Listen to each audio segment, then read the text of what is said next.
morning. So this is just great to be here. So I know a lot of your faces here. So my name is Dianne. I am a medium and a spiritualist minister. But spiritualism, although it's considered a religion and is a legal religion in Canada, is not does not have dogma like a lot of religions do. So we are inclusive of everybody's faith or no faith at all. It doesn't make any difference. I'll start off by talking a little bit about myself. I think I have been aware of spirit around me for as long as I can remember. And I'm not telling you how many years that is. I grew up just knowing that there was something else beyond this world, and I couldn't even tell you how I know.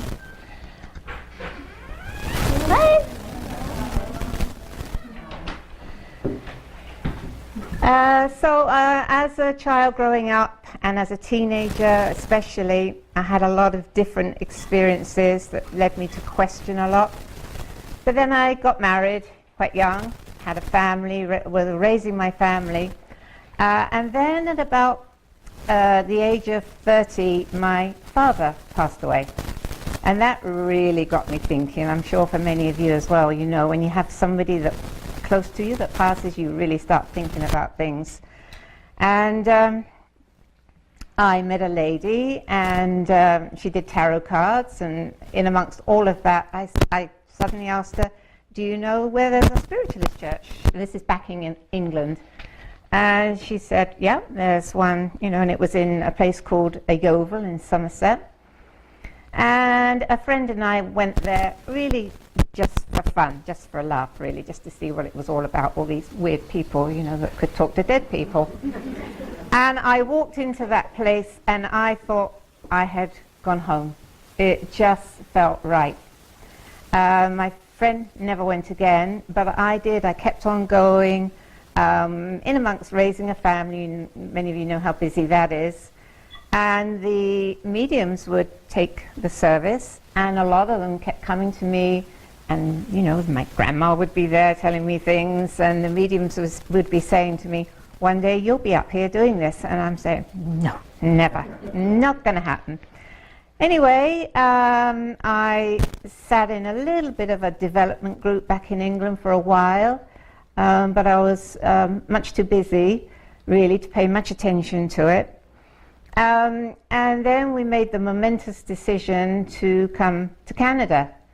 And that really was a testing point for me in my life. So we ended up, first of all, in Saskatchewan for 6 months. In the middle of winter, where there isn't even, there was 8 churches in the little town we were in. Not one of those, of course, was a spiritualist church. Certainly, I don't think there was one in Saskatchewan at all. Anyway, after a little conversation with my husband, it was, A, we go back to England, B, we get divorced, or C, you know, you find another job. And luckily it turned out to be the latter one. He found a job on Vancouver Island, and I thought I had died and gone to heaven. So we ended up in Saanich for 10 years. And that's really where my mediumship took off, or my development took off. I happened to end up with a group. There are about 8 of us in Victoria. And we sat every 2 weeks faithfully for 12 years together, developing mediumship. We were doing healing. We were doing what many of you might consider very weird, is table tilting. I don't know how many of you have heard of that. And we actually had Vision TV come out and made a documentary about us, and I think it's somewhere on YouTube even now, called Conjuring Philip, if ever any of you want to look that up. And we did. We had a huge IKEA table, a bit this size but solid wood. And there were 8 of us, and we were able, that table just spun around, tipped itself upside down, and was quite an interesting experiment. But through all of this, although I didn't know it myself, a spirit was sitting with me and developing me as a person and my spiritual gifts. So my journey began there really, and grew and grew and grew, and we have moved up island, so we have come here. As a medium, I do personal one-on-one readings, which I recognize some of your faces here. You'll know me from that. 5 years ago now, I think it was, I opened up my own center in Nanus. And it was wonderful. We had lots of people come, but 4 years after doing that, after having some health issues myself and realizing that my life was way too busy, working, readings, healing groups, I decided to close it down, unfortunately. And I know a few of you came to it. So that's basically who I am. So probably you're asking, what is a medium? A medium is somebody that talks to so-called dead people, except they aren't dead. They're just very much as alive as you and I are. In fact, they are more alive, except that we cannot see them. Very often people get mixed up between a psychic and a medium. I've often had it said to me, so are you psychic? Well, yes, but not all psychics are mediums. So when you go for a reading with a psychic, you'll very often maybe tune in to the energy that is around that person. And you can read their energy. You are maybe able to tell them things about their past, certainly. The future, maybe. And that's because there are possibilities around all of us. And so when you're having a reading with a psychic or somebody that's doing your tarot cards or something, they are tuning into the possibilities around you. But of course that's where free will comes in. We all have free will.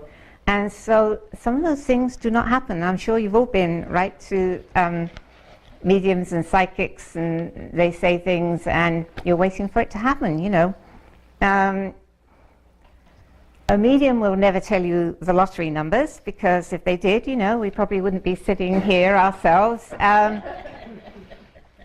But what a medium does is, and I'm not saying it's better than being a psychic or anything, it's just different. So we connect to those of your loved ones who are in spirit. I would try and describe in a minute what that's like. It's very difficult to tell you how it works. And our job as mediums is to simply try and give you proof that life lives on, and that we are tuning in or perceiving your loved ones on the other side.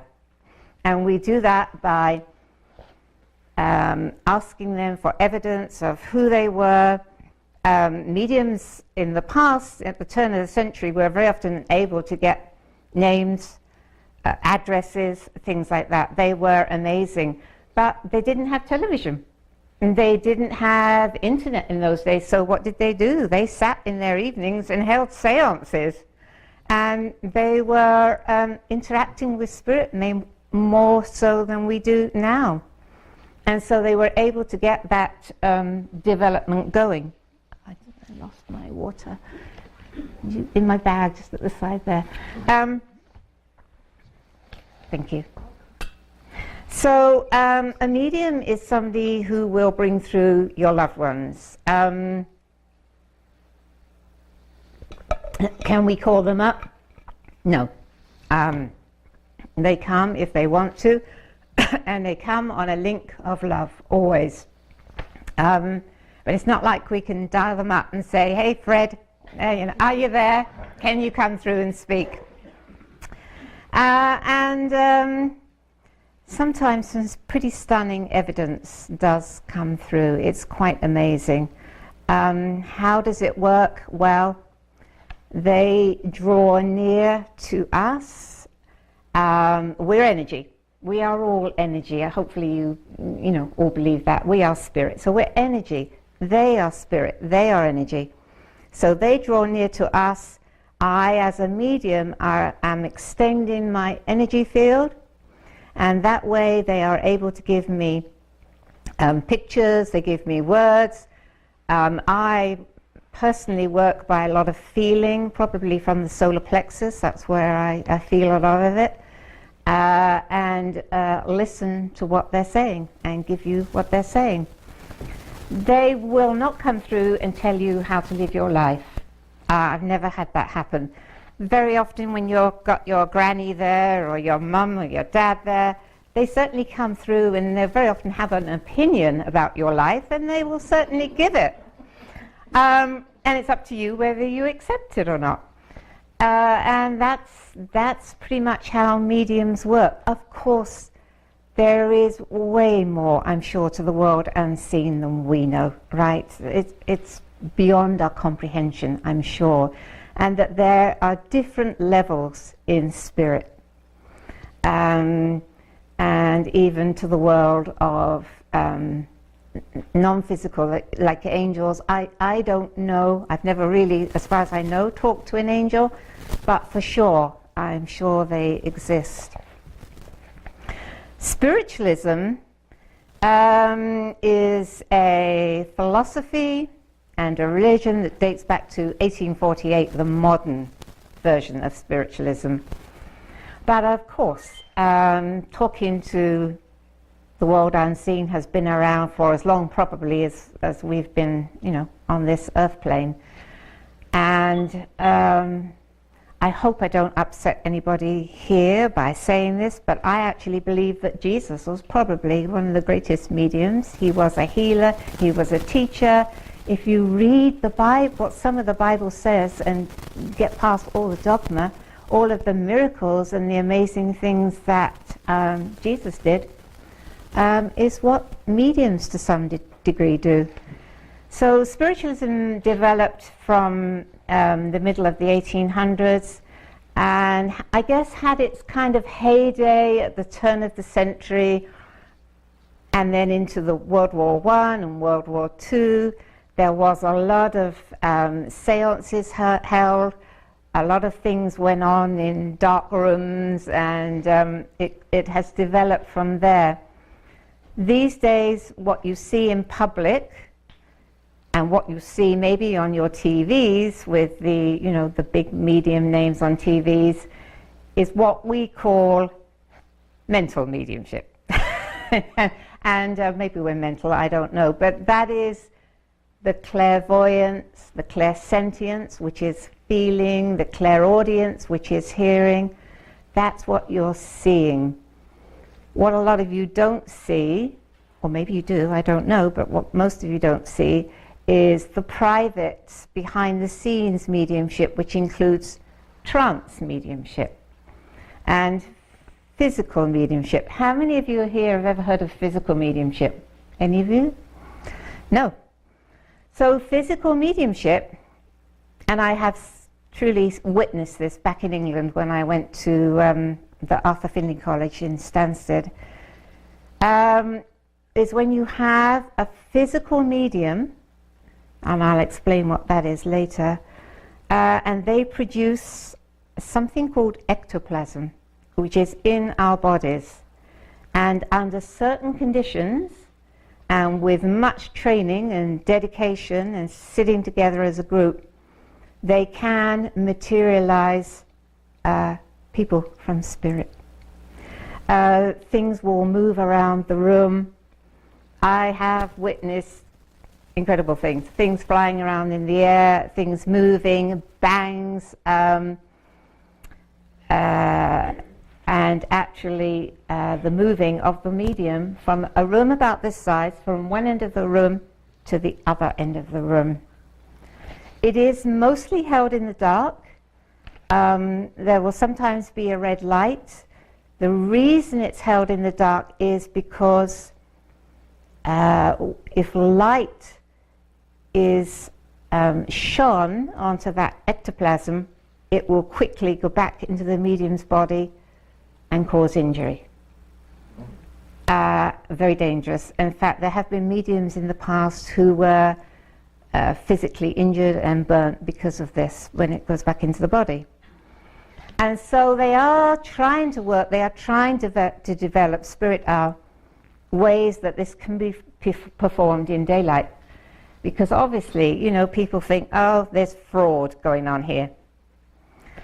And yes, there has been fraud gone on, but what I witnessed was truly not fraud whatsoever. We had the medium tied into a chair with cables. We were all searched before we went into the seance. We were not allowed to take anything in with us. We had to hold hands in a circle so that we couldn't be moving around. And the phenomena was amazing. So that is a basic outline of what physical mediumship is. And you can go online and Google it and see a lot of things written about it. It does take a toll, a physical toll on a medium's body. It interacts with us. It can cause such things as diabetes in a medium, and lots of them do have health problems. But they do it, it's a calling, for all of us mediums, it's a vocation. And they do it in the interest of trying to prove to everybody that life goes on. That's the number one thing. Wouldn't you live your life differently if you knew for a fact that you were eternal, and that you will exist forever, and that this life is not everything? I certainly think it makes a difference in life. So that's some of the forms of mediumship. When you see a medium working in public, or on TV, or in a church like I do, we are connecting with spirit through the mental processes. Another form of mediumship is healing. And I guess we're all healers in our own way. Spiritual healing is a little bit different to Reiki and other forms of healing, in as much as spiritual healers intentionally connect with spirit first. And so that energy is passing from those in spirit who work with healing through us as healers and into people that we are working with. And it's different to magnetic healing.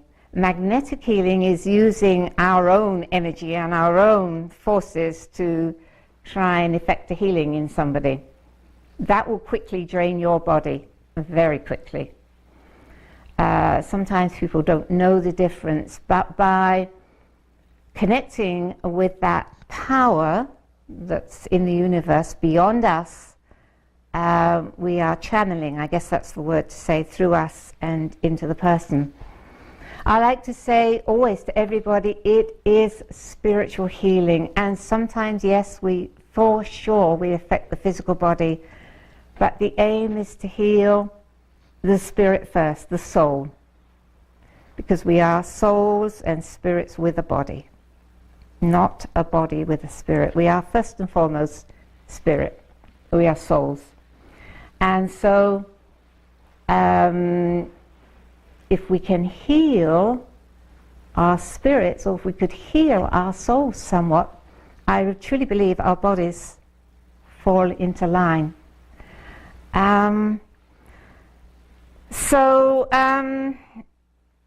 Healing is a wonderful gift. I think it's the most precious thing we can do. You can all be healers to some degree. Healing is not just about laying on of hands. It is about speaking to somebody, working with children. Our nurses, our doctors, they all have the gift of healing. Many of them use it knowingly, most do not use it knowingly. And it's a very wonderful gift. So that is healing in a very brief review.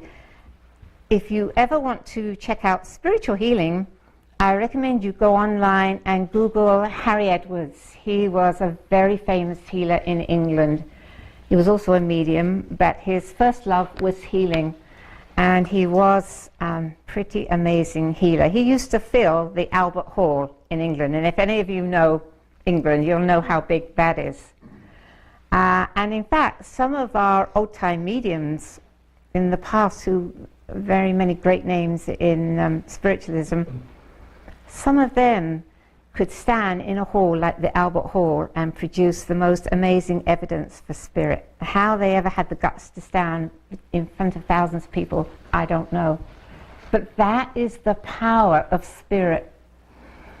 I know many mediums who can be deadly sick or have a virus or something, and they've got an engagement where they've got to, to do this. They can go out there, and the power of spirit is so amazing that they can give that demonstration. They come back, they sit down, and then they fall apart. Because it is the power of the universe, whatever you want to call it. I don't care what you call it. Call it God, call it spirit, call it whatever. It doesn't matter. It's just the one power in the universe. So some of the other things I've been asked about, and this is probably just my views, you might all have different views, is reincarnation. It's a very interesting subject. I actually do believe in reincarnation, but probably in a slightly different way to some people. I think reincarnation maybe can be proved, I don't know. But for me, reincarnation is not going to be about me, Dianne, coming back, or you, Angie, coming back as you are. I say Angie because you're sitting right in front of me.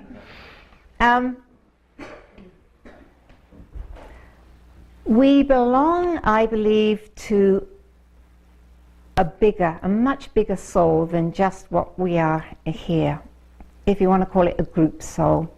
And I think what happens is, what I understand from my teachers in spirit, is an aspect of ourselves reincarnates. And we come here to learn, maybe, to experience many, many reasons for being in this world. And when our time is up, whenever that is, for however many years we have, whether it's a short life or a long life, we then go back to spirit and eventually become part of that group soul or that oversoul. I know that many people think that they come back time and time again, and in some respects we do, but I don't think that it's the same personality reincarnating. But it's a very interesting subject for sure. I know that there has to be more than the short life that some of us come here and live, right? And we've probably all had experiences where we've thought, oh, I know that, or I feel I've done that before. I've had it myself, Quite what the answer is, I don't know. It might be beyond us, but I for sure think there is some form of reincarnation. What else can I tell you about spirit? Guides, helpers, friends, whatever you want to call them. For sure, all of you were born with a guiding influence around you, or if you want to call it a guardian angel. At least one.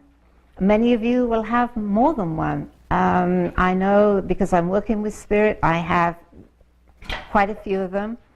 Some will help me with a church service, some help me with readings, some help me with even talks like this. And you too will have unseen helpers in spirit. Whether you want to call them guides, whether it's your granny coming through to help you with something, you may not be aware of that presence, but for sure, you do have that help. And I really believe in talking to them. Whether you do that out loud or in your mind, if you ask for help, I guarantee you will get it. Not necessarily in the form that you would like, but very often in what you need. And that's two different things, right? But they will guide you on your pathway if you ask for help. If you don't ask for help, yes, they're still there, but they don't have the right to interfere in your life anyway. But we just forget to ask, don't we, sometimes?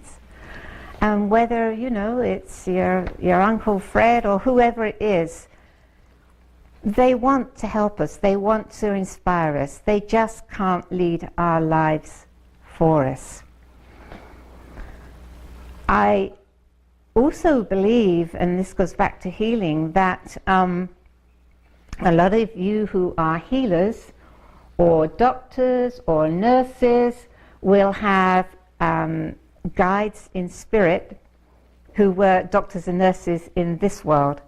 And they go back to spirit. Well, they've had a vocation. What are they going to do with that? We don't sit on a cloud and play a harp all day long. I don't think we do. How boring would that be? And so we still want to continue in many ways with our gifts. And if you've had the gift of healing, some of them come back to help the healers here.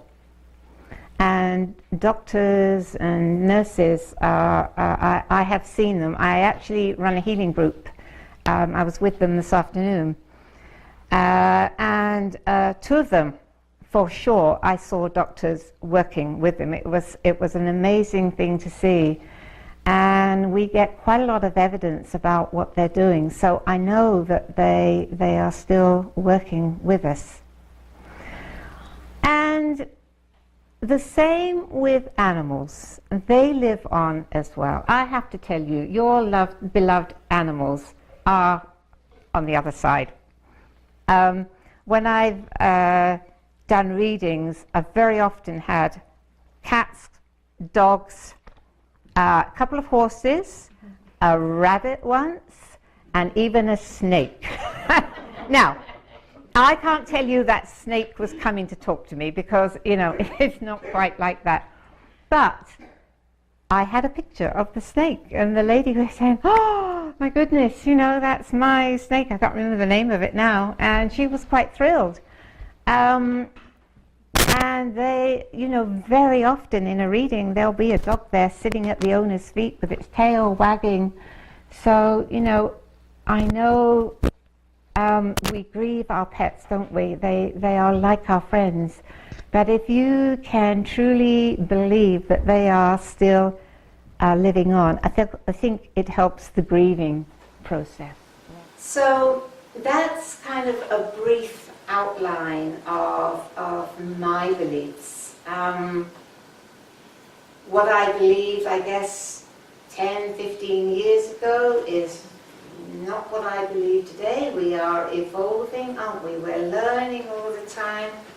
And I'm changing as a person, you're changing. And it is just the most amazing journey here in spirit. There is something I want to touch on, though, that comes up a lot in readings, and that is the question of suicide. And I know that has touched probably many of your lives. It's certainly touched mine. And we do not go to a dark place. We do not go somewhere where we are judged, because A, we judge ourselves when we get to the other side. There is no God waiting to judge us. And they continue on. I can assure you, I have had them come back to me, and very often they're sorry to have caused, what they caused by maybe their method of leaving. But they are fine. They absolutely are. So if that has touched your life, please know that they are okay. And they want you to know that they are okay. And, you know, that they're not in a so-called hell, you know, which many religions will tell you they are. Please believe me in that. It's very important that you know that. How are we doing for time? I want to allow enough time so that you can ask me questions and answers, because I'm sure there'll be lots of things I haven't remembered to touch on. For me, being a medium is a vocation.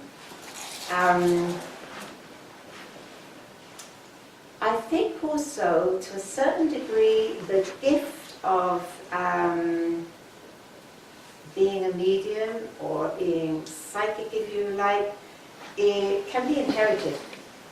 How many of you have heard of your grandmothers maybe that read tea leaves, or, you know, or Granny would know this, but yeah. She didn't say those things because in those days she would have probably been, you know, people would definitely have not liked that. But I truly believe that it is inherited. Of course, people like me, many centuries ago, would have been burnt at the stake by now, that's for sure. And actually, we would have a lot more mediumship around these days, you know, if a lot of that hadn't happened. Even today, people are sometimes scared to talk about, you know, what they perceive or what they understand or about spiritual matters. I don't care anymore. Or obviously, I'm out in the community, everybody knows what I do. Where I work, everybody. And it took me a while to get to that point.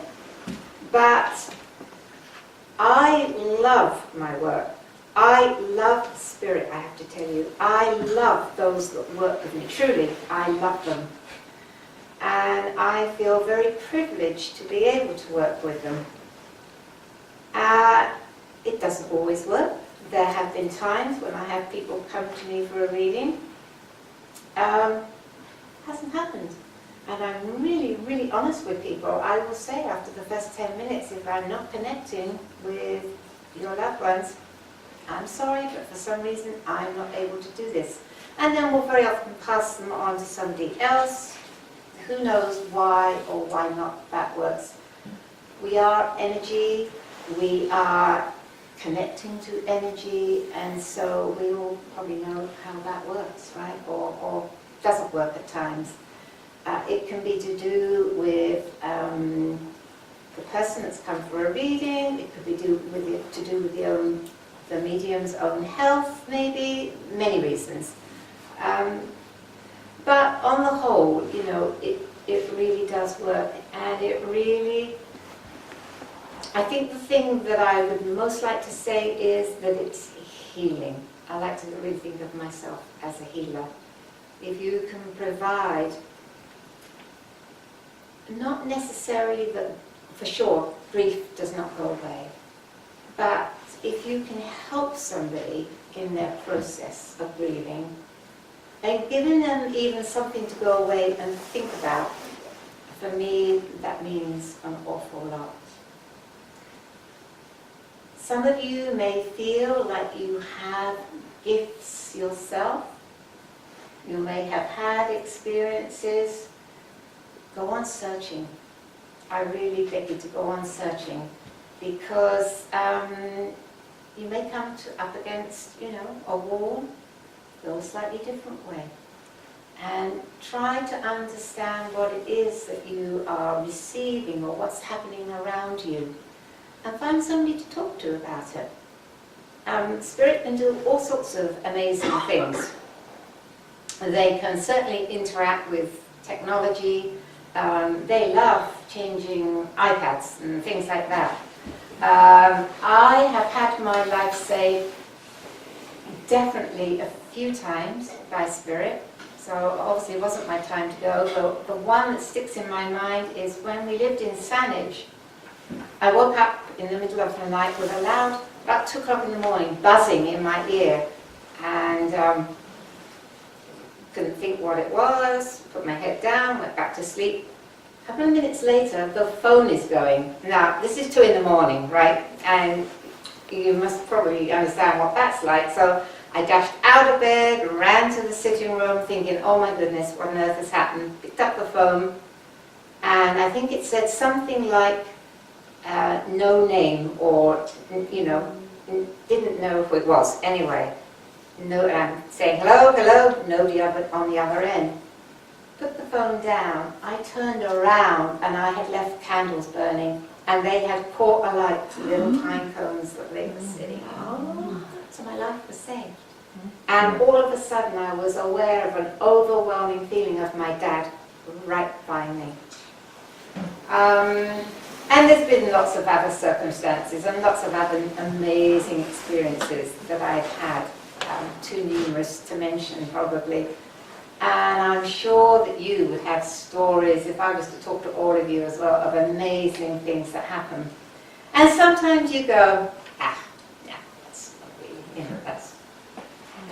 But truly believe it, because the power of spirit can move, not like mountains, but certainly can change lives, save lives, and is an amazing thing. So, I just wanted to read you some, just before I bring my little bit of talking to an end and get you involved. One of the things I am asked, I guess, most in readings, apart from, you know, all my loved ones there, is, what is my purpose in life? Well, I can't really answer that very often. If I knew what that was, you know, I don't always know myself. But I found this little reading, and I wanted to read it to you because it sort of answers that question for those of you that have thought, what are you doing here? What's your purpose here, right? So I don't even know who wrote this, but I'd like to read it to you. What is my purpose in life, I asked the void. What if I told you that you fulfilled it when you took an extra hour to talk to that child about his life, said the voice. Or when you paid for that young couple in that restaurant. Or when you saved that dog in the traffic. Or when you tied your father's shoes for him. Your problem is that you equate purpose with goal-based achievements. God or the universe or morality isn't interested in your achievements, just in your heart. When you choose to act out of kindness, compassion, and love, you are already aligned with your true purpose. No need to look any further. And I leave that thought with you. Because if you come, or try to come, with love and intention of love in your heart, you won't go wrong. And if you listen to that voice inside of you that's nagging at you, and you have to take a moment to listen to it, you won't go wrong either. The number of times when I haven't listened to that voice and I'm meant to be a medium, I go wrong all the time. And I'm going, oh, I knew that. Only I'd listened, only I'd done that. And I didn't. And I'm sure you're all the same as well, right? You just have to be brave enough to listen and go with your gut feeling. Because that gut feeling is your soul talking to you. So anyway, I'd like to leave you with that thought and ask you if you've got any questions. And I don't know how we're doing for time, but I can't see my watch. So questions, anybody? Don't go shy on me. Yes? So when you think of the power of intent? It's amazing and very, very important. So what do you think of wishful thinking? Wishful thinking is kind of like a daydreaming sometimes, isn't it? But when you turn that wishful thinking into power of intent, that can help a great deal. However, I haven't touched on this, I also believe that before we came to this life, we made somewhat of a blueprint of the things that we would like to achieve. Not necessarily that we get to do, but kind of things that we have kind of pre-agreed to before we came here. So if your intent is in line with the outline of what you're meant to be doing here in this life, then that's when all the doors open and life gets a whole lot easier. So you have to have those things lined up very often. How many times have you had the door shut in your face and no matter what you do, you can't get that job? Or you can't make that move to that house, or whatever it is you want to be doing? That's because you're not meant to be. And so no matter how much you wish or think that, it may not happen. And that's when, very often, something happens that you haven't even thought of, and boom, when you look back, you think, wow, that was meant to be. That was the greatest thing I could have done. Even though at the time, you're thinking, I don't like this.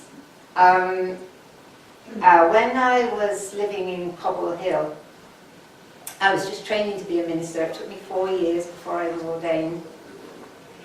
And about 3 years into that, we had a tremendous life event where we had to move up here. My husband lost his job, and life really turned upside down for us. And I was so cross, I can't tell you. I couldn't believe. I thought I was in the right place, following my path. Here I was, going to be ordained as a minister, blah, blah, blah, all the rest of it. And you did this to me? Why? So, to be honest, I wasn't even talking to Spirit for maybe a whole year. I kind of turned my back on the whole spiritual path. But here I am, and when I look back now, only after the event, do I realize it was the best thing, not only for me, but for my husband, for all the people maybe that I've met that have come into my life to be up in this area. So intent, yes, for sure. But along with intent, you have to allow for life to come in and do the unintentional. All right? So another question, Yep. going to the intent part. Yes. Calling in spirit for channeling. Yep. Where would intent fit into that? Because You actually, I don't think you can call them in. Okay. If they wish to work with you, they will, and you will be guided into channeling. Is the American word for what we in Britain call trance, but it's working with spirit and allowing spirit to come and talk through you. I think that's probably what you mean by channeling, right? Yeah. How I understand it is it's a long process of development. And the intention there is, if you want that to happen, then you have to be prepared to work hard, sit with the unseen and your helpers in spirit, and practice, find yourself a group of people that you trust to work with and to develop this. Because I don't know that you can develop it at home by yourself, but get together with, a group of people, and then all of those people in that group have to have the intent that they want this to happen. And then question your motives. Why do you want this to happen? Do you want to further your development? Is it for the good of others? All right, and kind of what your purpose is with it. But for sure, set your intentions, yeah. And if it's meant to happen, it will. That makes sense? Actually, I was just referring to a situation we had Yeah. where I was calling in her dad, Yeah. and that came through. And he came awesome. through? Awesome. Yes, so Yeah. I was just wondering. That Because does happen. I agree with you there, because whenever, a few times I'd call in and they'd trick me thinking that they were the being that I was calling in, but they actually weren't. So, What does it say in the Bible? I think something, if my memory serves me right, something like test the spirits or something like that. And that's a good idea. Don't take everything, because sometimes we are deceived or we deceive ourselves, you know, so yeah, you have to know where that information is coming from. But for sure, I've seen lots of trance mediums work, and it is amazing what can come out and the teachings that they can give. And if it feels right for you, go with it. If something doesn't feel right or it seems, you know, strange, I would say take it with a, as we in England say, a pinch of salt. I have a question for you. Sure. You spoke a couple of times about something that caused me a bit of confusion. Okay. In the sense that we are soul. Yeah. And we come, correct me if I'm wrong, the way you interpreted it, you come as a piece of that soul. Yes. Okay. Yes. And then you go back to that. Yes. And Bigger soul. do whatever. Yes. So that suggests to my simple brain that there's a completeness there. Okay. And yet, when you spoke of talking to people who have gone on relatives, Yep. you mentioned forgiveness. They're asking for forgiveness. Yes. That suggests that there's some regret there. Yes. So how does that fit in with there? What, Okay. if everything is whole and complete and satisfied, where does the regret come in? Because they come back sometimes with regret for some of the things they did in this life. Remember, I actually believe that there's a process before they go to rejoin the bigger soul or the part of the whole. Okay?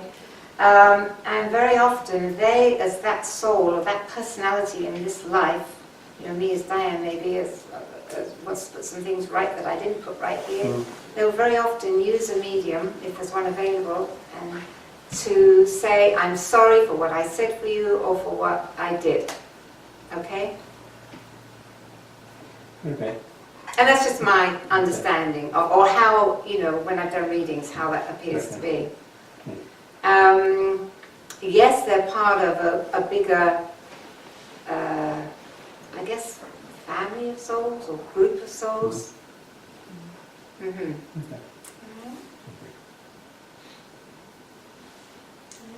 Yeah. This actually is not really a question. It's something that I was part of. I used to live in Calgary, and I went to these things called big healings. And it was a lady, her name was Christine, and she, her and some facilitators, and it was almost like you think of the church where people go and they get smacked on the forehead and they fall over in the big healing. Yeah. And as she, and it wasn't that elaborate, but as she explained, it's a lot of times the reason you fall over is because the left brain that keeps you upright, that keeps you all prim and proper, has to step out for the healing to occur. So she has people that are catchers that'll gently lower you to the ground. Not everybody falls over, but that's not the point. That was just to give the scenario. So she had one girl one day, and when you said, was it physical tremors? It made me think of this, although it was not the way you described it. But so Christine was working with this one woman, and her father came through. Her father came through in spirit, and he wanted to give his daughter a hug. And she says, I don't do this often, but your father wants to hug you.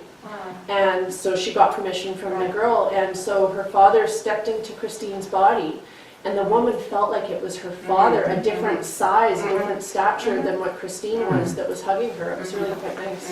Lovely. Yeah. And sometimes spirit can draw so close. It's not like you've really left your body and gone off and somebody stepped, but they do. They draw so close that it is like you become bigger or smaller or you know, whatever. And Yeah, it was really neat to watch. Yeah, It was great. absolutely. Yeah. I've had a few instances doing readings where the person has said, not that I sounded like their mother or father, but I was saying the same words that they would say. And that's really just because spirit can just come real close to you and give you the words that they used to say and that kind of thing. So that's an amazing thing. When they do these, and they're pretty rare, these physical mediums, but when they do this materialization, I have not witnessed this, but that materialized spirit that's formed of ectoplasm, which is within certain people's body, can go around that circle of people and they can touch that person and it feels warm and very much human. It's just an amazing thing. It's very rare though for that kind of mediumship these days, because nobody really wants to develop it enough for that to happen. You're nodding your head. Yeah, no, I You'll be outdoors. Oh, you'll be gone, Richard. Okay, yeah. No, it's amazing, but yeah. It is amazing. I mean, Scary at the same time. I never witnessed a materialized person, but certainly when I was back in England, and it's called the Arthur Findlay College, and in Stansted, and we sat in this darkened room, but there was a red light on, but they had left things on the floor for spirit to move, and there was things flying around the room, you know, just things. And I came out of that room after the end of this, and I'm thinking, did I just see what I just? I did, you know. I knew I had seen it, and I knew it wasn't fake. But part of me is going, wow, you know. But I'm very lucky to have seen that, because there's not much of it but really around these days, just because people don't develop enough time for it, or give their life over to that kind of thing. So, yeah. It's actually oh, go ahead. I already talked to you, go. I was just curious. I'm familiar with the indigo children, crystal, rainbow, and that we're evolving, and we're evolving more quickly now than we were previously. Yeah, I think so. My question would be kind of, why is consciousness becoming so much easier to feel, see, and the awareness like is so... Yeah. It's almost like they are telling us now it's time. It's time to wake up. For me, it's like, why are they asking me to wake up suddenly so quickly and hurry up? It's like, you know, you know, I've got to be really honest, I don't know the answer to that either. But yes, in big shifts. Yeah, big shifts right Big now. shifts. Absolutely, I agree. Okay. It's all about vibratory level. Right. We're souls, we're energy, Yeah, we're I agree. vibrating at all Yeah. different levels. Yeah. Your reincarnation, everybody's vibrating at a different level. The ones that come back with regrets and need to be forgiven, they're vibrating on a little lower level. There you go. And you go up Yes. in levels to come to the Different oversoul or dimensions, big yeah. soul. Sounds like a lot of So work. what's happening now is that vibratory levels, the energies that are coming into the earth from the universe, are raising us all up. And we're all awakening. You hear that word, that buzzword Yeah. thrown around everywhere. Well, that's what's going on. Good answer, thank you. It's all vibration, it's all energy. Yeah. Is there a purpose? Yes. As far Yes. as like that, like you could say, we're vibrating to a new level, because I've heard that too. There's dimensions, right? Yes. We could be going into, some people believe the fifth dimension, but my question is, for what outcome? To Do we- save the earth, So that we can Well, that's continue for to live myself. here? Yeah, to save the that's a earth, good one. See, I would love that question. to become what a human's total purpose is supposed to be about, and that's love, because it's all about love. Yeah. So until we get rid of judgment and anger and all the fears and crap that we live with, and get back to love, which is pure energy, that's where we're going. So does these shifts mean that there's got to be some big shaking up to get back to love? There is Because going as to you be can see, physical there's- shaking up. Well, I mean, you can Yeah. watch things going on and then. So you went on Facebook the other day. I slept with Yeah. Yeah. Trump? Yeah. So, no, you don't have to say the word, but, you know, there's so many things shaking us up right now, Yeah. so. Yes. To me, it's- Emotionally, physically, all of it. Yes. And everybody, or not everybody, but a lot of people are feeling it as well. Yeah, that's For right, it's sure. very sensitive, right? Yes. Okay. Yeah. Just to identify who and what I am. I am a channeler. I'm a spiritual medium. Sometimes a medium. I'm predominantly a channeler. I have spoken to Jesus. I have also channeled Arcturians. And so I know I'm an actual celestial being, star child, whatever you want to call it. For you out there, that might sound a little funny, but it's true. And yeah, the Arcturians gave me a channel a few months back that said that there was going to be a lot of earth shaking, and it's going to disrupt people's lives. And it's going to be like a wake-up call. So there's going to be financial difficulties. There's going to be all kinds of things. So we get back to the basics. Right. And the more we prepare, and we know that that's going to be happening, and that's not a bad thing. It might not be easy, but it's not a bad thing. We're definitely changing because we have to get back to that. Back to first basics. I agree. You were mentioning animals a while ago. Do you have any stories, information from the other side or whatever about reunions between humans and animals on the other side? A little bit, yes. As far as I understand it, for those of us that have made animals that have lived with us, for the dogs and the cats and the whatever you have made individualized, they wait for us. And very often when they pass over, they're taken care of by our relatives, our loved ones over in spirit. And this is only what I understand, the animals, so the lions and the tigers and the elephants, and that will go back to a group animal energy, okay? But those of us that have individualized and have our pets definitely will be there for us and will be definitely there waiting for you. Many times when people have come for readings, there have been lots of dogs around them, or lots of cats, not just, like more than one. So for sure, yeah. And I have to say the weirdest one was the snake, But I think those animals that have not become our pets, they go to a group energy. That's what we understand, or what I understand from spirit. Does that answer your question? So getting back to your healing in soul, you talked about spiritual healing heals the soul. We hope it does. Okay. So how does the soul get damaged? By living here in this world, we're healing that part of the soul here that is traumatized, and What, just by daily life? Yes. A lot of people hang on to a lot of stuff, in their soul, to a certain extent, right? So that's the spiritual healing. The healing touches our spirits. Healing touches our souls. Not always the body, sometimes. That's why it's called spiritual healing.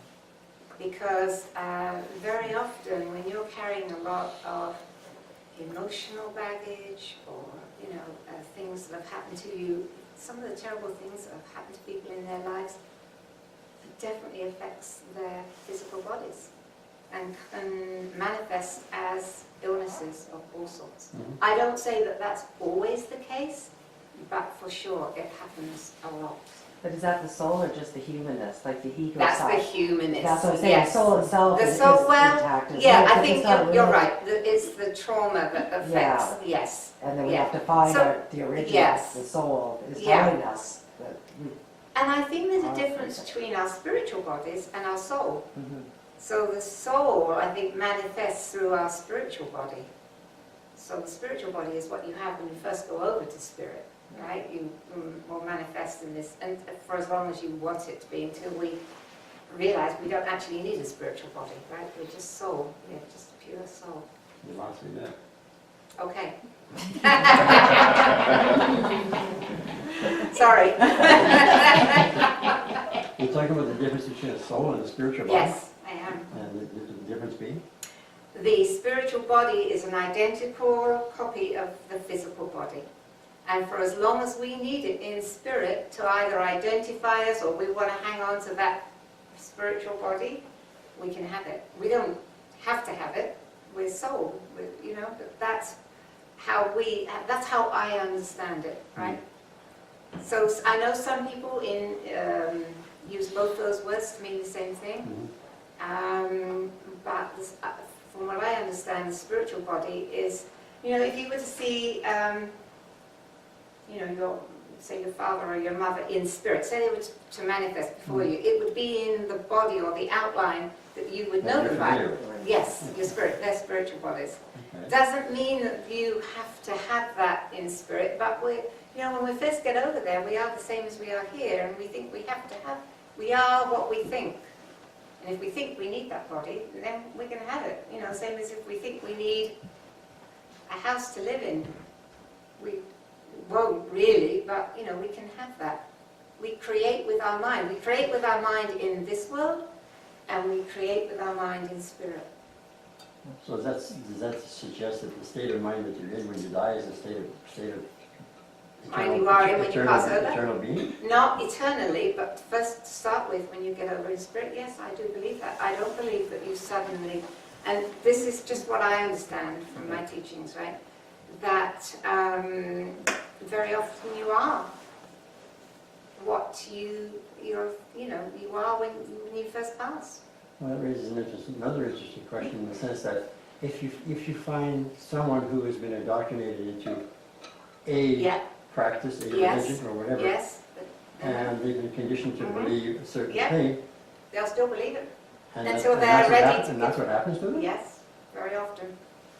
So until they're ready to give that up, or they start thinking differently. Can I give a little story? First of all, Shane, can I talk about what you had in school with the choking?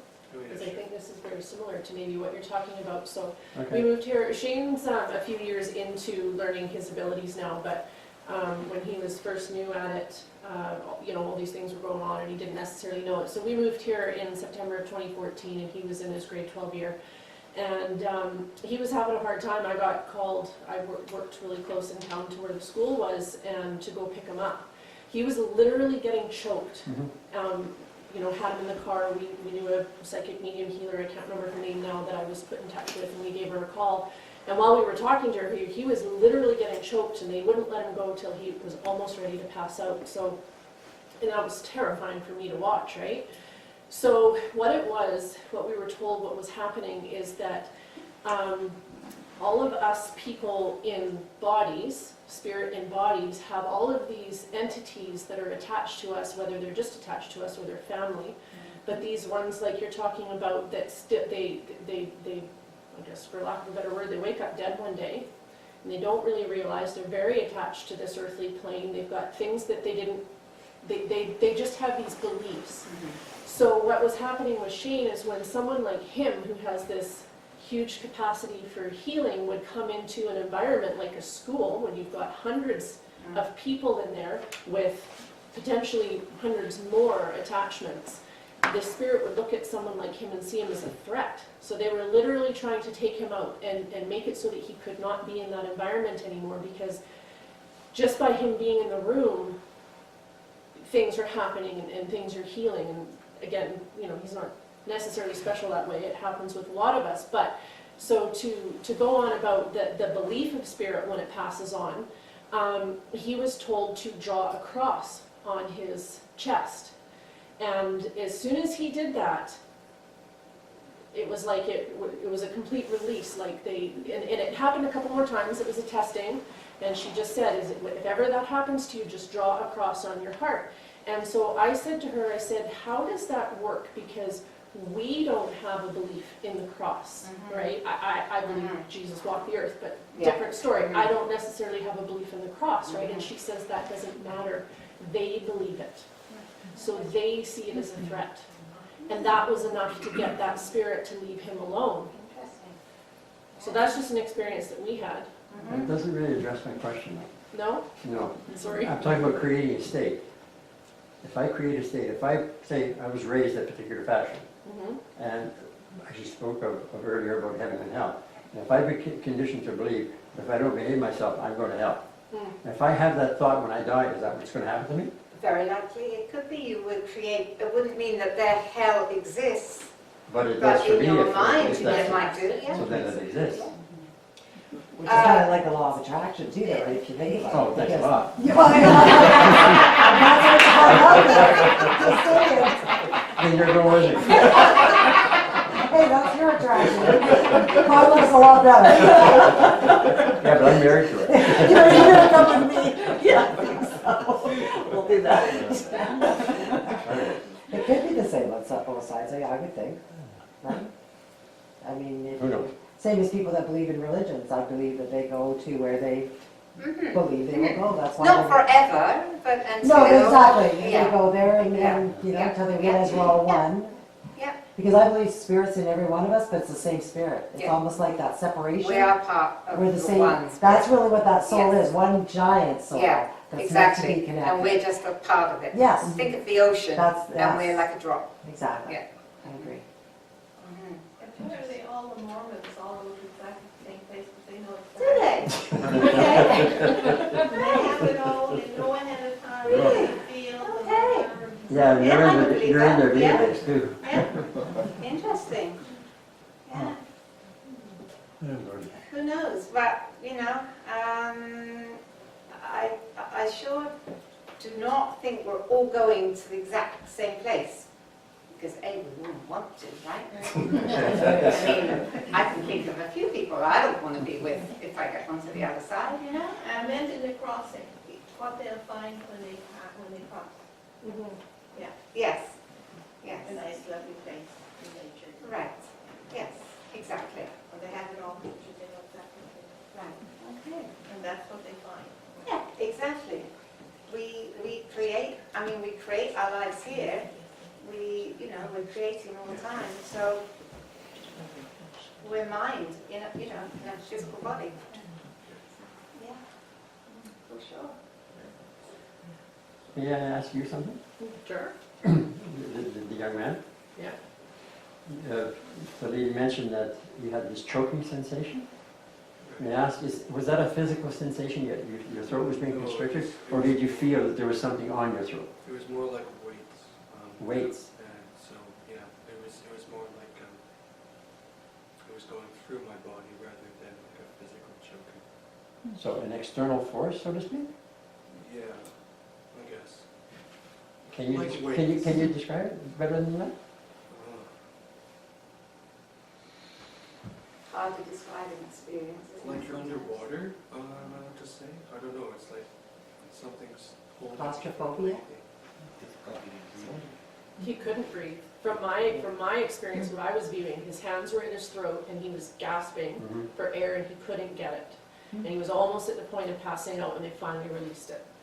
But it wasn't, Yeah. I was trying to grab at my neck because to show that I was choking. Yeah, okay. Oh, okay. It wasn't that I was like actually being choked, it was just like weights were on my chest and I could not. Yeah, but I don't have it. Yeah. I hear you. Mhm. Yeah. So that leads to another question, if I may. Young lady mentioned that you have exercising abilities. Right, yeah. Okay, may I ask how that manifests itself through voice or through thought, or how do you express your Well, I'm also an empath. okay, that would explain a lot. I can feel things. Yes, absolutely. Okay. And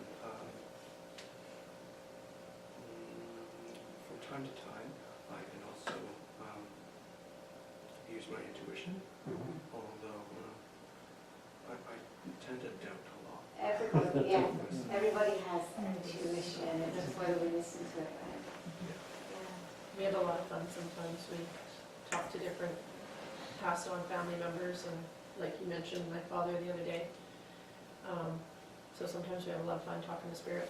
Yeah. And then other times it's very useful Yeah. to get Oh, yeah. information and Yeah. direction and suggestions. Yes. And he also communicates well with animals. So somebody was asking about animals. Our experience, we had one of our little dogs pass on a couple years ago, and we've been told, Shane's picked up on it, but I think we've also been told by someone else that she comes back and hangs out with our other dog quite a bit, and that they just hang out together. But in this belief, knowing that after you have a period of time back with Source, that you then will go on to the next. And so we were just questioning, Candy was her name. Well, where is she now? What is she doing? Is she, taken on another life? What kind? Basically, he was able to hone in that she's on the island of Madagascar, and she's a fossa. Now, a fossa is probably a bit larger than a house cat, kind of looks like a cat, can be up to like 6 feet long, but I think half of its tail. But it was just really interesting for him to pick up on that and to communicate with her and to kind of see that progression of what happened after, you know, she had her time back with Source and is, you know, gone on So to is the this next. over a period of time, or was like, because you said you picked up on her being there as well? Yeah. So And is that first and then, well, do you think she still visits? or is this kind of Yeah. simultaneously? Well, what I think it is, and maybe Shane can give a little bit more explanation, but what I feel is maybe when we're talking about, like, we are essentially all one soul, Mhm. but then you have some people call them soul shards, or just different souls, smaller experiences and whatnot. So I think in one respect, when she comes and just spends time with us, it is Candy, that pet that we had Mhm. in that form, and that someone like Shane could possibly pick up on that expression. And our other pets, we have one dog that's very, you know, she's just as much connected as Shane is. But then when inquiring about what the larger has gone on to, Okay. maybe if we looked into it further, we'd get other animals, who knows, Mhm. right? Mhm. You know, I've also received the information that my father died when I was just a baby, and I received information years ago that he was with me until I was 10 years old. That's about the time that my mom met my stepfather, and it was and that when at about the age of 10 he went on, right? Mhm. And then I received more information that he's reincarnated, is now a woman, living in Canada, single mother, and about the age of 30, which matches up with the math of him being with me until I was 10 years old and then going back into the body. So, and I have to take it all with a grain of salt, because unfortunately I don't perceive that I have the connection that many of you do, although I'm told I'm going to be speaking before people one day. Oh, here you Right are. now, clearly I don't have a problem speaking. I think we should thank them